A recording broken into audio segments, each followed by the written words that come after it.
প্রকৃত পরিস্থিতি, পরিবার বা পারিবারিক পরিবেশের দ্বারা প্রতারিত হবেন না। পরিবর্তে আমাদের ঈশ্বরকে তা বিশ্বাস করতে হবে। তিনি অতীতে যা করেছেন তা সব ভালোর জন্যে করেছেন, এখনও ভালোর জন্যে আমাদের জীবনে কাজ করছেন এবং ভবিষ্যতেও করবেন। তখন যিশু তাদের বললেন, আমার পিতা সব সময় কাজ করে চলেছেন, তাই আমিও কাজ করি। ঈশ্বরকে পরিপূর্ণভাবে বিশ্বাস করো, নিজের জ্ঞানের উপর নির্ভর করো না। আমরা বিশ্বাসের দ্বারা চলি, বাইরের দৃশ্যের দ্বারা নয়।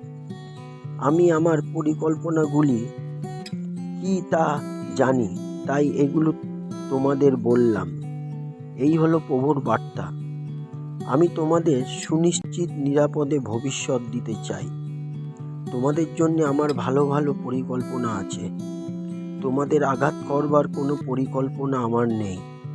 আমি তোমাদের আশা এবং সুভবিষ্যৎ দিতে চাই।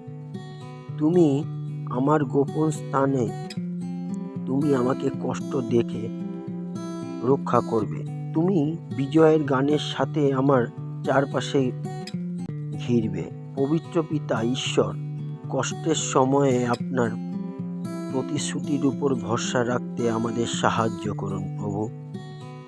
আপনি অতীতে আমাদের জীবনে যা কিছু করেছেন তা আমাদের মনে করিয়ে দিন, কারণ আমরা ভালো যা কিছু সব মনে রাখতে অক্ষম এবং অন্যদের উপর দোষ চাপাতে সক্ষম। বাবা, এই মিথ্যা থেকে আমাদের মুক্ত করুন। আমরা বিশ্বাস করি সব কিছুই সম্ভব যিশুর নামে। হালেলুয়া। বাবা, আমাদের শতকোটি আগাম ধন্যবাদ রইল। জয় যিশুর জয় হোক। আমেন।